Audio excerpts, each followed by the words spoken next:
Welcome to आज का topper NEET science. तो दोस्तों, आज हम इकोसिस्टम चैप्टर को स्टेप बाय स्टेप इंग्लिश में समझेंगे और हर कॉन्सेप्ट को क्लियरली समझेंगे। तो ये है हमारा चैप्टर का पूरा रोड मैप। हम बिल्कुल इसी चेकलिस्ट के हिसाब से आगे बढ़ेंगे, इकोसिस्टम की डेफिनेशन से शुरू करके उसके फंक्शंस, एनर्जी फ्लो और फाइनली पिरामिड्स तक हम हर एक टॉपिक को इसी एग्जैक्ट ऑर्डर में कवर करेंगे। तो चलिए स्टार्ट करते हैं। ओके, तो किसी भी कॉम्प्लेक्स टॉपिक को आसानी से समझने का बेस्ट तरीका है उसकी फाउंडेशन स्ट्रांग करना, राइट? तो हम भी बिल्कुल स्क्रैच से यानी जीरो से शुरू करेंगे और सबसे पहले समझेंगे कि आखिर ये इकोसिस्टम होता क्या है। बहुत सिंपल वर्ड्स में समझो।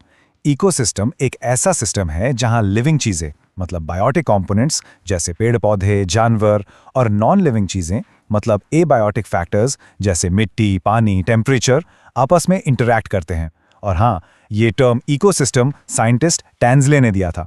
जनरली इकोसिस्टम्स दो तरह के होते हैं। पहले होते हैं नेचुरल, जो कुदरत ने खुद बनाए हैं, जैसे बड़े बड़े जंगल या समुंदर। इनमें ह्यूमंस का कोई इंटरफेरेंस नहीं होता। दूसरे होते हैं मैन मेड, जिन्हें इंसानों ने बनाया है, जैसे खेत या घर में रखा छोटा सा एक्वेरियम। इनमें डाइवर्सिटी काफी कम होती है और ये खुद को रेगुलेट नहीं कर पाते। अब ये एक बड़ा इंटरेस्टिंग कॉन्सेप्ट है, स्ट्रैटिफिकेशन। इसका सिंपल सा मतलब है डिफरेंट स्पीशीज का वर्टिकल अरेंजमेंट। एक जंगल इमेजिन करो। सबसे ऊपर टॉप लेवल पे आपको लंबे लंबे ट्रीज मिलेंगे, उसके नीचे मिडिल लेवल पे झाड़ियां या श्रब्स, और बिल्कुल नीचे बॉटम लेवल पे छोटे छोटे हर्ब्स। ये जो वर्टिकल लेयरिंग है ना, इसी को स्ट्रैटिफिकेशन कहते हैं। यहां से क्वेश्चन आ सकता है, सो यहां ध्यान दो।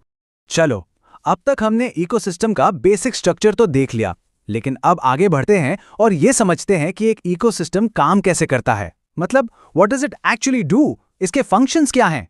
तो देखो, ये हैं वो 4 मेजर फंक्शंस जो एक इकोसिस्टम को चलाते हैं: प्रोडक्टिविटी, डिकम्पोजिशन, एनर्जी फ्लो और न्यूट्रिएंट साइक्लिंग। इस सेशन में हम पहले 3 फंक्शंस को डिटेल में डिस्कस करेंगे, क्योंकि यही सिलेबस के हिसाब से मोस्ट इंपॉर्टेंट है। तो चलिए आते हैं हमारे पहले फंक्शन पर, प्रोडक्टिविटी। ये बेसिकली पूरे इकोसिस्टम का एनर्जी बेस है। सारी की सारी एनर्जी की कहानी यहीं से शुरू होती है। प्रोडक्टिविटी में 2 टर्म्स हैं जो हमेशा कंफ्यूज करते हैं, जीपीपी और एनपीपी। इसको एक एनालॉजी से समझो। मान लो जीपीपी तुम्हारी टोटल सैलरी है, यानी ग्रॉस सैलरी। लेकिन सारी सैलरी हाथ में नहीं आती, कुछ हिस्सा टैक्स और दूसरे डिडक्शंस में चला जाता है। जो सैलरी इन हैंड मिलती है वो है एनपीपी यानी नेट सैलरी। यहां प्लांट्स के केस में डिडक्शन है रेस्पिरेशन, वो एनर्जी जो प्लांट अपने जिंदा रहने के लिए खुद यूज कर लेता है। और इसको याद रखने का एक सिंपल सा फॉर्मूला है, NPP equals GPP minus R. यहां आर का मतलब है रेस्पिरेशन लॉस, वो एनर्जी जो प्लांट ने खुद खर्च कर दी। ये फॉर्मूला याद रखना बहुत इंपॉर्टेंट है, क्योंकि इस पर सीधा न्यूमेरिकल क्वेश्चन बन सकता है। तो आप सोचो, हमारे पूरे प्लैनेट की, पूरे बायोस्फीयर की टोटल नेट प्राइमरी प्रोडक्टिविटी साल भर में कितनी होगी? Well, the number is huge. It's about 170 billion turns every single year. Can you even imagine that?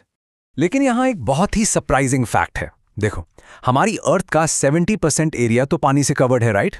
But aquatic ecosystems का कंट्रीब्यूशन एनपीपी में सिर्फ 55 बिलियन टन्स है, जबकि जमीन यानी terrestrial ecosystems 115 billion turns produce करते हैं। Amazing, isn't it? प्रोडक्टिविटी से एनर्जी क्रिएट हो गई, पर उस एनर्जी का क्या होता है जब प्लांट्स और एनिमल्स मर जाते हैं? वेल, यहां पर आता है हमारा दूसरा फंक्शन, डीकम्पोजिशन। इसको हम नेचर का क्लीन अप क्रू या अल्टीमेट रिसाइकलिंग सिस्टम भी बोल सकते हैं। डीकम्पोजिशन के प्रोसेस का रॉ मटेरियल है डिट्राइटस। अब ये डिट्राइटस क्या है? सिंपल है, ये डेड ऑर्गेनिक मैटर है, जैसे गिरी हुई पत्तियां, पेड़ की छाल, मरे हुए जानवर या उनका फीकल मैटर। समझ आ रहा है? ये पूरा डिकम्पोजिशन प्रोसेस 5 स्टेप्स में होता है।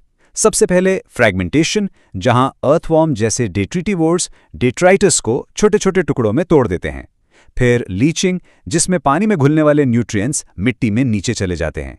इसके बाद आते हैं कैटाबॉलिज्म, ह्यूमिफिकेशन और फाइनली मिनरलाइजेशन।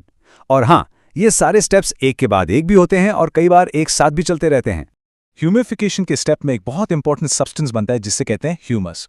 इसकी प्रॉपर्टीज को याद रखने के लिए एक सिंपल सी ट्रिक है, एक mnemonic HARD। H for humus, A for acidic and amorphous यानी इसका कोई शेप नहीं होता, R for reservoir of nutrients and resistant मतलब ये धीरे धीरे डीकंपोज होता है, और D for dark in colour. Now what's really interesting about this slide is the mnemonic. यहां से क्वेश्चन आ सकता है। ओके, तो अब आते हैं हमारे तीसरे इंपॉर्टेंट फंक्शन पे, एनर्जी फ्लो। इसका सबसे बड़ा रूल ये है कि इकोसिस्टम में एनर्जी का फ्लो हमेशा वन वे होता है। मतलब एनर्जी सूरज से प्लांट्स तक और फिर प्लांट से एनिमल्स तक जाती है। ये कभी रिवर्स नहीं हो सकती। सोचो, सन से जो टोटल रेडिएशन आती है उसका सिर्फ एक छोटा सा हिस्सा होता है PAR, यानी फोटोसिंथेटिकली एक्टिव रेडिएशन, जिसे प्लांट्स यूज कर सकते हैं। और सरप्राइजिंग बात यह है कि प्लांट्स उस PAR का भी सिर्फ 2 to 10% ही कैप्चर कर पाते हैं एनर्जी बनाने के लिए। तो एनर्जी कैप्चर पहले स्टेप में ही काफी इनएफिशिएंट है। और यहां आता है लिंडमैन का फेमस 10% लॉ। ये लॉ कहता है कि जब एनर्जी एक ट्रॉफिक लेवल से नेक्स्ट लेवल पे जाती है तो सिर्फ 10% ही ट्रांसफर होती है, बाकी 90% एनर्जी हीट की फॉर्म में वेस्ट हो जाती है। एग्जाम्पल के लिए, अगर प्रोड्यूसर के पास 10,000 किलो कैलोरीज हैं तो प्राइमरी कंज्यूमर को सिर्फ 1000, सेकेंडरी को 100 और टर्शरी कंज्यूमर्स तक सिर्फ 10 किलो कैलोरीज ही पहुंचेगी। इसीलिए फूड चेन ज्यादातर छोटी होती हैं, क्योंकि एंड तक एनर्जी ही नहीं बचती। तो अब इस एनर्जी फ्लो और ट्रॉफिक लेवल्स के स्ट्रक्चर को ग्राफिकली रिप्रेजेंट करने का एक बहुत अच्छा तरीका है, जिसे कहते हैं ecological pyramids. And this brilliantly illustrates the concepts we just discussed. ये पिरामिड्स हमें नंबर, बायोमास और एनर्जी को हर लेवल पर विजुलाइज करने में हेल्प करते हैं। चलो इस टेबल को ध्यान से देखते हैं। देखो, पिरामिड ऑफ एनर्जी हमेशा सीधा यानी अपराइट होता है। सिंपल है, क्योंकि एनर्जी हर लेवल पर कम होती जाती है। लेकिन पिरामिड ऑफ बायोमास को देखो, एक्वाटिक सिस्टम्स के लिए ये इन्वर्टेड है, यानी उल्टा। ऐसा क्यों? क्योंकि वहां प्रोड्यूसर्स यानी फाइटोप्लैंक्टन का टोटल बायोमास बहुत कम होता है, लेकिन वो रिप्रोड्यूस इतनी तेजी से करते हैं कि वो पूरे इकोसिस्टम को सपोर्ट कर पाते हैं। इस टेबल पे ध्यान दो, the inverted pyramid of biomass for aquatic systems is a very common exam question. But in pyramids की कुछ कमियां या लिमिटेशंस भी हैं, जैसे ये डीकंपोजर्स को कहीं भी अकाउंट नहीं करते और ये हमेशा एक सिंपल फूड चेन एज्यूम करते हैं, जबकि रियल नेचर में तो कॉम्प्लेक्स फूड वेब्स होते हैं। तो पिरामिड्स यूजफुल हैं, पर ये एक सिंप्लीफाइड मॉडल है। So the crucial point is to remember the key concepts like the NPP formula, the steps of decomposition, the 10% law and the shapes of the pyramids. चलो जल्दी से ह्यूमस का mnemonic recap करते हैं। HARD, humus, acidic and amorphous, reservoir and resistant and dark. इन सब concepts को याद रखना। तो दोस्तों, आज का लेक्चर यहीं कंप्लीट होता है। अगर वीडियो हेल्पफुल लगी हो तो लाइक करो, सब्सक्राइब करो और शेयर जरूर करो। हम मिलेंगे नेक्स्ट एक्सप्लेन